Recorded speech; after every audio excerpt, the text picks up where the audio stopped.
दोस्तों की हाल चाल है जी। आ देख लो जी हारवैस्टर फटाबाद चापरा हारवैस्टर धड़ा धाड़ियाँ पहुंचियाँ खड़ियाँ वा हले कटाई शुरू नहीं हुई फटाबाद माड़ी थोड़ी बहुती हो रही है, ज़्यादा नहीं, हाले कोई 10 दिन लेट आ। तुम देख लो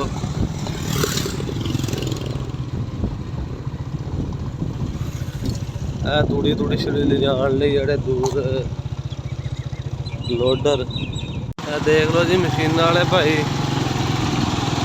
86 मोड़ उत्थे दी सूरत हाल है जी। साडा 86 मोड़ फटाबाद तो तकरीबन 16-17 किलोमीटर दूर है। ते मशीनां हारवैस्टर चापर पहुँच गए हर बंदे। इधर वेख लो बन्नण वाले पेड़ वगैरह भी है जिन्होंने मतलब फ्रैश ना कड्ढनी है।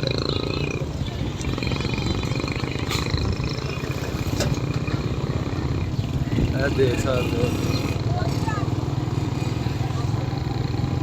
अड्डा 286 मोड़ उत्थे दी सूरत हाल है। इधर हारवैस्टर खड़ियां जी, इधर भी इधर रिपेयर वगैरह मकामी मशीनां वगैरह हो रही वा। इस नाल दी करदे असीं अज दी वीडियो दा एंड। साडे चैनल नूं सबसक्राइब करियो ते वीडियो नूं लाइक करियो।